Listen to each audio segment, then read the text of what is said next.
नमस्कार, स्वागत है आप सभी का। मैं हूं आपके साथ शाफनी पटनायक। बुलेटिन की शुरुआत करेंगे, उससे पहले नजर डाल देते हैं अब तक की बड़ी सुर्खियों पर। गाजीपुर में कांग्रेस ने अंकिता भंडारी को दी श्रद्धांजलि। प्रदेश कांग्रेस अध्यक्ष करण माहरा ने निर्देश पर किया कार्यक्रम। वक्ताओं ने किए मामले में सीबीआई जांच की मांग। सितारगंज में धूमधाम से मनाया जा रहा गणेश महोत्सव। घरों में भगवान गणेश की प्रतिमा का भव्य स्वागत। रामलीला भवन में 19 और 24 सितंबर तक कार्यक्रम।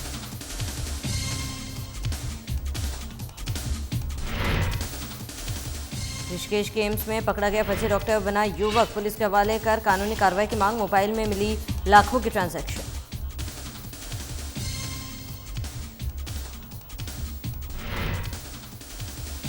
जसपुर में फर्जी अस्पतालों और क्लिनिकों पर छापेमारी। स्वास्थ्य विभाग की टीम ने की बड़ी कार्रवाई। अवैध संचालित क्लिनिक को किया सीज।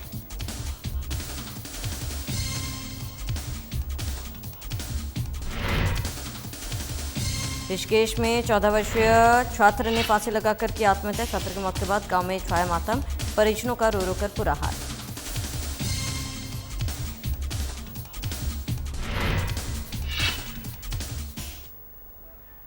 चलिए खबरों की शुरुआत करते हैं। उत्तराखंड की बेटी अंकिता भंडारी के हत्याकांड के 1 साल पूरे होने पर महानगर कांग्रेस की ओर से आयोजित कार्यक्रम में अंकिता भंडारी को श्रद्धांजलि अर्पित की गई। प्रदेश कांग्रेस अध्यक्ष करण माहरा के निर्देश पर कार्यक्रम आयोजित किया गया। इस दौरान कांग्रेस महानगर अध्यक्ष मुशर्रफ हुसैन ने कहा है कि अभी तक अंकिता का परिवार न्याय के लिए संघर्ष कर रहा है। मुशर्रफ हुसैन ने आरोप लगाया कि प्रदेश सरकार अंकिता भंडारी के परिवार को न्याय दिलाने में ढिलाई बरत रही है। अंकिता हत्याकांड ने पूरे प्रदेश को शर्मसार कर दिया है। वक्ताओं ने हत्याकांड की सीबीआई जांच करने और रिजॉर्ट में मौजूद वीआईपी का नाम उजागर करने की मांग की है।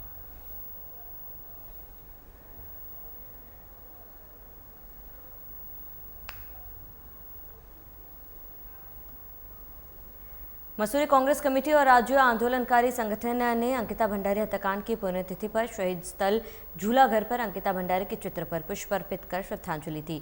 इसके बाद कैंडल मार्च निकालकर अंकिता भंडारी की आत्मा की शांति के लिए प्रार्थना की गई। इस अवसर पर शहर कांग्रेस अध्यक्ष अमित गुप्ता ने कहा कि 1 वर्ष बीत जाने के बाद भी अंकिता भंडारी को न्याय नहीं मिल पाया और उसके परिजन आज भी न्याय के आंस लिए दर दर भटक रहे हैं। अमित गुप्ता ने कहा कि उस वीआईपी का नाम भी उजागर किया जाना चाहिए जिसे बचाने के लिए सरकार इस हत्याकांड का खुलासा नहीं होने दे रही है।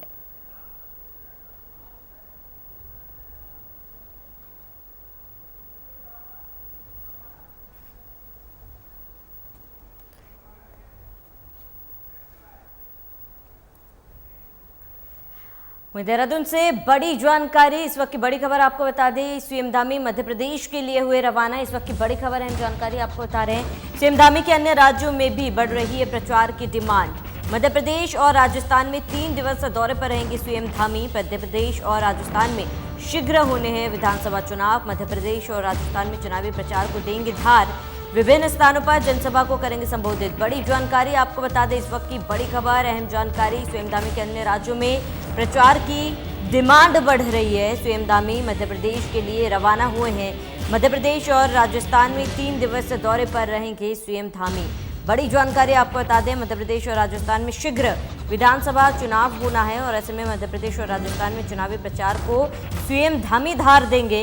विभिन्न स्थानों पर जनसभा को संबोधित करेंगे सीएम धामी। इस वक्त की बड़ी खबर आपको बता दें, बड़ी जानकारी आपको बता रहे हैं। सीएम धामी मध्य प्रदेश के लिए रवाना हुए हैं। सीएम धामी के अन्य राज्यों में प्रचार की डिमांड बढ़ रही है। मध्य प्रदेश और राजस्थान में 3 दिवसीय दौरे पर रहेंगे सीएम धामी। मध्य प्रदेश और राजस्थान में शीघ्र विधानसभा चुनाव होने हैं। मध्य प्रदेश और राजस्थान में चुनावी प्रचार को धार देंगे। विभिन्न स्थानों पर जनसभा को करेंगे संबोधित। बड़ी जानकारी।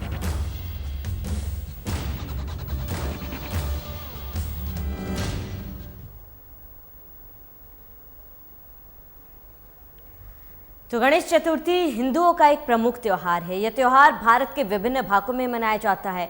पुराणों के अनुसार इसी दिन भगवान गणेश का जन्म हुआ था। सितारगंज में श्री गणपति सेवा समिति द्वारा गणेश महोत्सव का त्योहार मनाया गया, जहां सितारगंज के रामलीला भवन में गणेश जी की मूर्ति स्थापना कर विधि विधान के साथ पूजा अर्चना की गई, जिसमें सैकड़ों भक्तों ने हिस्सा लिया है और इस दिन सभी घरों में भगवान गणेश की प्रतिमा का भव्य स्वागत किया जाता है। साथ ही गणेश चतुर्थी का व्रत भी रखा जाता है। इस तिथि को व्रत रखने से व्रती को जीवन में सुख, समृद्धि और अनेक लाभ प्राप्त होते हैं। बता दें कि गणेश उत्सव सितारगंज रामलीला भवन में 19 तारीख से 24 सितंबर तक मनाया जाएगा। वहीं 24 तारीख को मूर्ति विसर्जन किया जाएगा।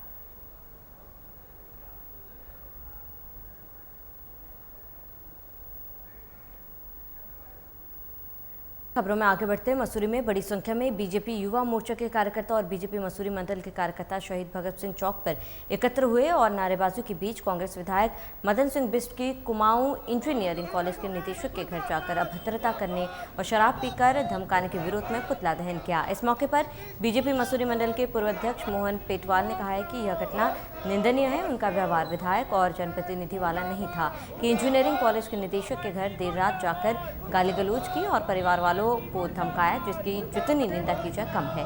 वहीं बीजेपी महिला मोर्चा की अध्यक्ष गीता कुमाई ने कहा है कि कांग्रेस के विधायक के अभद्र व्यवहार पर चिंता जाहिर की और कहा कि जनप्रतिनिधि और सम्मानित पद पर होने के नाते उन्हें अपने व्यवहार में शालीनता लानी चाहिए और जो समस्या थी उसका समाधान तरीके से करना चाहिए था।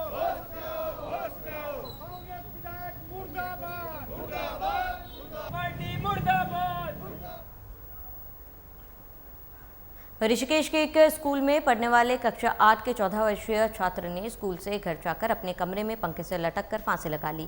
परिजन अपने बेटे को अचेत अवस्था में लेकर एम्स पहुंचे, जहां डॉक्टर ने जांच के बाद छात्र को मृत घोषित कर दिया। फिलहाल पुलिस ने पंचनामा भरने के बाद शव को पोस्टमार्टम के लिए भेज दिया है। पोस्टमार्टम के बाद शव परिजनों को सौंप दिया जाएगा। वही घटना के बाद से परिजनों का रो रो कर बुरा हाल है। एम्स चौकी प्रभारी मनवर सिंह नेगी ने बताया कि छात्र का नाम सिद्धार्थ केंतुरा है। वो गंगानगर हनुमंतपुरम का रहने वाला है। स्कूल से छुट्टी होने के बाद सिद्धार्थ अपने घर पहुंचा, जिसके बाद सिद्धार्थ ने ट्यूशन जाने से मना कर दिया और वो टीवी देखने लगा। इस दौरान पिता ने सिद्धार्थ को ट्यूशन जाने के लिए कहा, जिससे नाराज होकर सिद्धार्थ अपने कमरे में चला गया। कुछ देर तक सिद्धार्थ के कमरे से कोई आवाज़ नहीं आने पर परिजन कमरे में पहुंचे तो दरवाज़ा अंदर से बंद था। वही रोशनदान से झांक कर देखा तो बेटा पंखे से लटका हुआ दिखाई दिया। दरवाज़ा तोड़कर परिजनों ने बेटे को फंदे से नीचे उतारा और बेटे को लेकर एम्स पहुंचे, जहां डॉक्टर ने सिद्धार्थ को मृत घोषित कर दिया।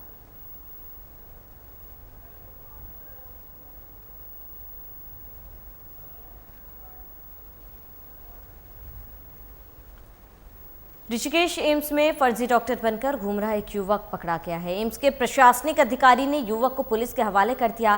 तहरीर देकर युवक के खिलाफ कानूनी कार्रवाई करने की भी कहा गया। एम्स के पीआरओ हरीश थपलियाल ने बताया कि आज सुबह संदिग्ध परिस्थितियों में डॉक्टर की वर्दी पहनकर घूम रहे युवक को सिक्योरिटी गार्ड्स ने रोक लिया। पूछताछ करने पर युवक ने खुद को न्यूरोलॉजी डिपार्टमेंट का डॉक्टर बताया, लेकिन कई सवालों के जवाब युवक सही नहीं दे सका। शक होने पर युवक के फर्जी डॉक्टर होने का खुलासा हुआ। युवक का नाम सचिन कुमार निवासी कृष्णनगर कॉलोनी ऋषिकेश बताया जा रहा है। पुलिस ने मामले में अपनी जांच शुरू कर दी है। आरोपी के कब्जे से 10,000 नकद और उसके मोबाइल से ऑनलाइन लाखों रुपए के ट्रांजैक्शन होने की जानकारी हुई है।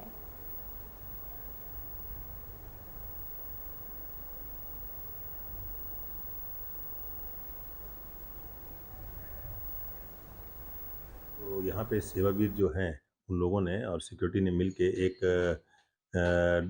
व्यक्ति जो कि डॉक्टर सीनियर रेजिडेंट की ड्रेस पहन के घूम रहा था रेडियोलॉजी डिपार्टमेंट के बाहर, उसको देखा तो उससे उन्होंने कुछ पूछताछ की। उसने अपने पे नाम लिखा था सचिन कुमार और न्यूरोलॉजी डिपार्टमेंट लिखा हुआ था। तो उन्होंने उससे जब पूछताछ की तो उनके सवालों का जवाब नहीं दे सका। इससे उनको डाउट हुआ, उन्होंने उससे और पूछताछ की। तब मालूम पड़ा कि वो यहाँ पर कोविड काल में डीआरडीओ जो हॉस्पिटल था वहाँ पर हॉस्पिटल अटेंडेंट करके नौकरी किया है उसने, और जो है यहाँ से उसको कोविड ख़त्म होती ही यहाँ से चला गया था।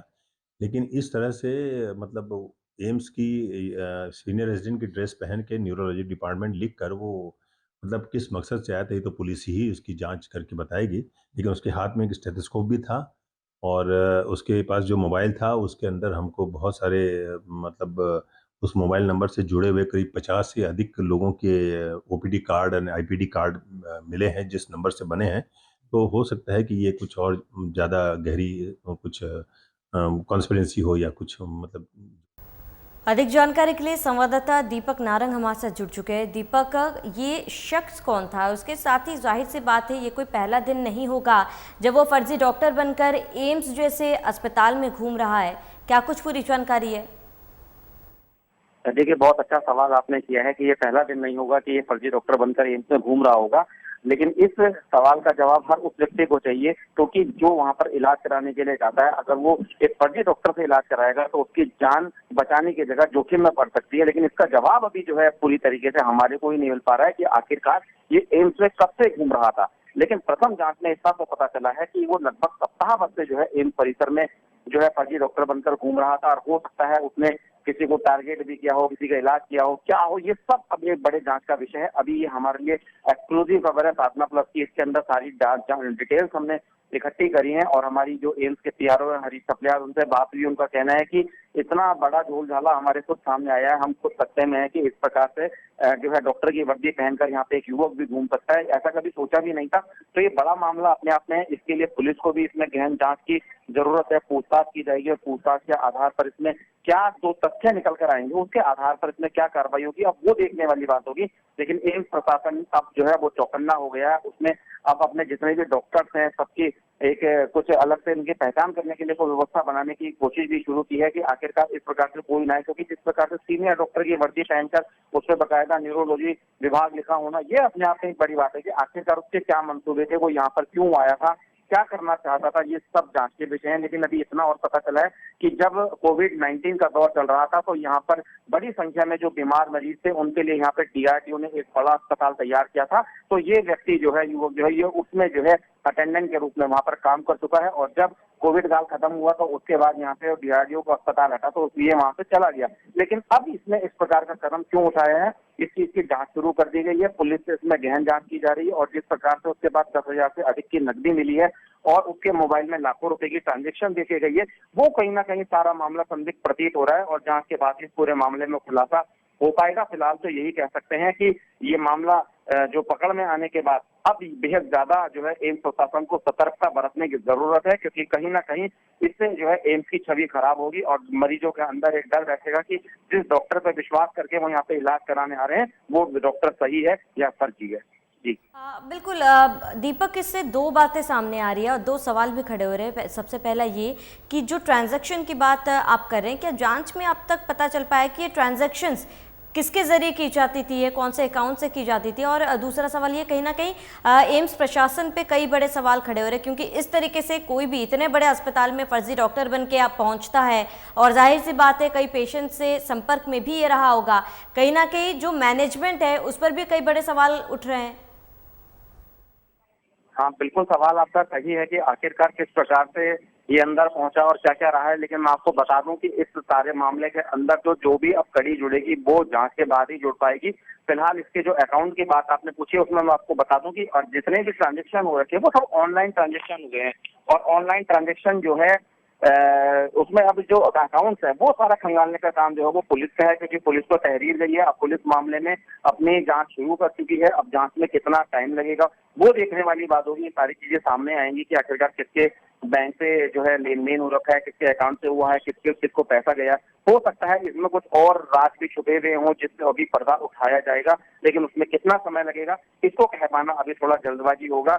हालांकि एम्स प्रशासन ये देख रहा है सीसीटीवी फुटेज के माध्यम से आखिरकार कि ये कहां पर एम्स परिसर में बैठता था, कहां किस से मिलता था, क्या है, वो सारी चीजें फुटेज से क्लियर हो पाएंगी। क्या किसने से किसी मरीज को अटेंड किया है, क्या किसी का इलाज किया है, ये सारी चीजें देखने वाली बात होंगी। और ये जांच जो है छोटी मोटी नहीं होगी, घंटे 2 घंटे की ये लंबी चलेगी। इसमें 2 दिन, 4 दिन, हफ्ता और 10 दिन, महीने भी लग सकते हैं। तो ये अपने आप में बड़ी बात है। लेकिन अगर इसमें सतर्कता इस प्रकार की नहीं बरती गई और अगर ये आज नहीं पकड़ा जाता तो हो सकता था कोई बड़ा हादसा भी हो जाता किसी मरीज के साथ अगर ये उसका इलाज करता। तो ये बहुत सारी चीजें जांच का विषय में अब शामिल हो चुका है, और जांच के बाद ही इसके अंदर स्थिति स्पष्ट हो पाएगी। लेकिन फिलहाल यही कह सकते हैं कि एम्स में जिस प्रकार से ये फर्जी डॉक्टर पकड़ा गया है, कहीं और कोई ऐसा ही डॉक्टर कहीं और वहां पर मौजूद ना हो, कुछ ना हो, इस प्रकार की बातों का चर्चाओं को लेकर भी अब जो है बात की जाएगी। तो इसमें एम्स प्रशासन को बेहद ज्यादा सतर्कता बरतने की अब जरूरत है। ये बेहद ही सही बात कही आपने दीपक की, क्या केवल ये अकेला व्यक्ति है या फिर इस तरीके के कार्य में अन्य लोग भी शामिल है? और ऐसे में जाहिर सी बात है जांच पर ही पता चल पाएगा। लेकिन अभी तक की जो जांच हो पाई है, पूछताछ में क्या कुछ अहम बातें सामने आई हो दीपक? क्या पता चल पा रहा है, क्या इस व्यक्ति के साथ, इस आरोपी के साथ अन्य लोग भी जुड़े हो सकते हैं? देखिए, अभी यह कह पाना बहुत ज्यादा जल्दबाजी होगी, क्योंकि इस चीज का जो पकड़ में मामला आया है वो आज सुबह ही आया है और हमने अपने इसमें मामले में बातचीत जितनी करी है पीआरओ से और जितने उन्होंने जवाब दिए हैं वो हमारे जो दर्शक हैं वो अभी सुन चुके हैं। लेकिन अब इसके अंदर जो अपने बचाव पक्ष में जो पकड़ा गया है युवक डॉक्टर की वर्दी में, वो अलग अलग अपने बयान बदल रहा है। वो बता रहा है कि मैं यहाँ आया था, मैं ऐसे ही था, लेकिन कोई भी ऐसा जवाब नहीं दे पा रहा संतुष्टि वाला जिससे कि एम्स प्रशासन को उस पर भरोसा हो सके कि हाँ ठीक है। लेकिन अब जब इसमें जांच होगी और जांच के बाद जब बड़े खुलासे होंगे तभी पता पड़ पाएगा कि ये अकेला था या ऐसे कोई साथी भी हैं या ऐसे क्या मंसूबे थे, क्या मंसूबों को लेकर ये यहाँ पे पहुंचा था। उनका जब खुलासा होगा तो कह सकते हैं कि हो सकता है कोई बड़ी जानकारी सामने आ जाए। हो सकता है कि वो कुछ एम्स से जो जानकारियां हैं वो लीक कर रहा हो, या हो सकता है नौकरी के लिए धोखाधड़ी का कोई काम कर रहा हो, क्योंकि एम्स में पहले भी जो है कई प्रकार के मामले सामने आए हैं कि नौकरी लगाने के नाम पे धोखाधड़ी हो चुकी है, लाखों रुपए की ठगी हुई है। और इसके अलावा भी कई प्रकार के मामले हुए हैं जो हर बार समय समय पर आते रहे। लेकिन जिस प्रकार से ये डॉक्टर पकड़ा गया, अब इसके मंसूबों की जानकारी तो पुलिस ही पता लगा पाएगी और हमें उम्मीद है कि पुलिस के अंदर जल्द से जल्द जांच करेगी, क्योंकि एम्स ठीक है। संस्थान जो है वो केंद्र का संस्थान है। ठीक है दीपक, तमाम जानकारी के लिए आपका बहुत बहुत शुक्रिया। खबरों में आगे बढ़ते खबर जसपुर कोतवाली क्षेत्र से, जहां उपजिलाधिकारी जसपुर के नेतृत्व में स्वास्थ्य विभाग की टीम ने क्षेत्र में चल रहे फर्जी अस्पतालों और क्लिनिकों पर छापेमारी की। बता दें कि कई क्लिनिक पर अनियमितता पाई गई थी, जिसमें से एक क्लिनिक पर जुर्माने की कार्रवाई की गई और दूसरे क्लिनिक को सीज किया गया। वहीं उपजिलाधिकारी जसपुर गौरव चटवाल ने बताया है कि आज क्षेत्र में क्लिनिक पर छापेमारी की गई। उपजिलाधिकारी ने बताया कि मामले में चिकित्सा अधिकारी जसपुर को निर्देश दिए गए हैं कि ऐसे क्लिनिक और अस्पताल जो क्षेत्र में अवैध तरह से संचालित हो रहे हैं उन्हें चिन्हित किया जाए और उनके खिलाफ नियमानुसार कार्रवाई की जाए।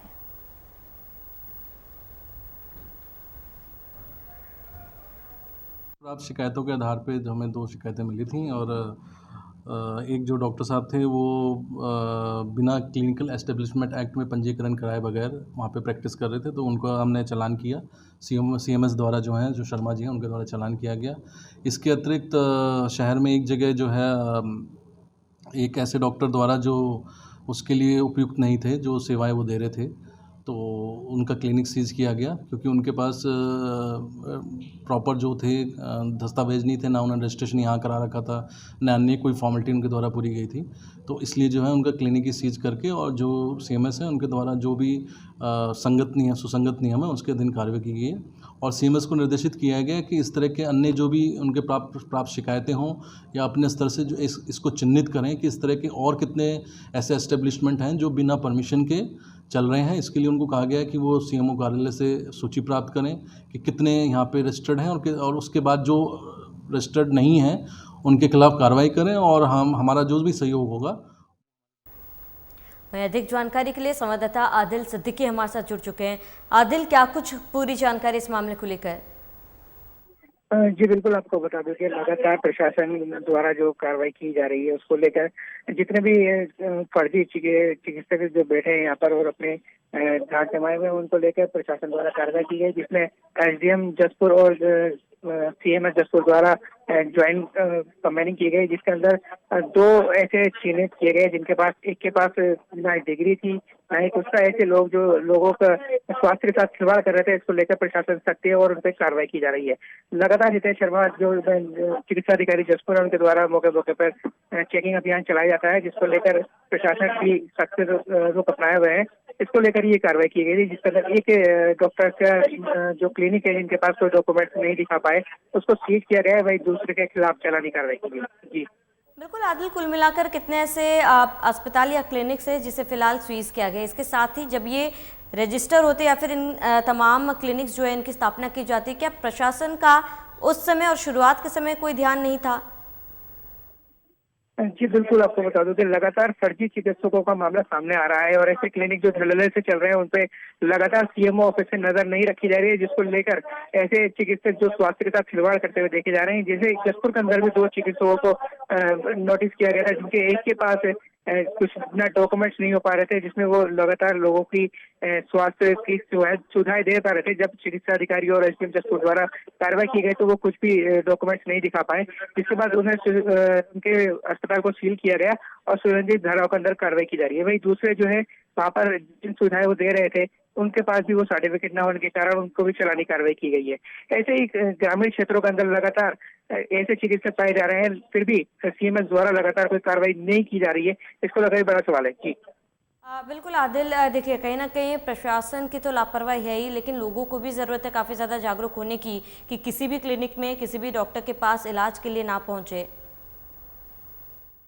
जी बिल्कुल, आपको बता दूं कि ये भी आप बिल्कुल आप सही कह रही हैं कि ऐसे भी जागरूक अभियान किए कराने जाने चाहिए कि जिससे जो फर्जी डॉक्टर्स हैं उनके पास लोग ना पहुंचे। पर जसपुर स्वास्थ्य जो महकमा है उसके अंदर भी अभी जो डॉक्टरों की कमी से जूझ रहा था लगातार, इसको लेकर भी प्रशासन जो है बिल्कुल मूर्ख रवैया अपनाए हुए था, जिसको लेकर भी ऐसी सुविधाएं न मिल पाने के कारण लोग अब इन फर्जी चिकित्सकों की तरफ मूव होते हैं। तो लगातार प्रशासन की लापरवाही यहाँ पर देखी जा रही है, जिसको लेकर भी ये लोग जो आम लोग हैं वो सुविधाएं नहीं ले पा रहे हैं जी। ठीक है आदिल, तमाम जानकारी के लिए आपका बहुत बहुत शुक्रिया। चलिए इसी के साथ इस बुलेटिन में फिलहाल में ऐसा देते हैं। देश प्रदेश की तमाम बड़ी खबरों के लिए बने रहे हमारे साथ।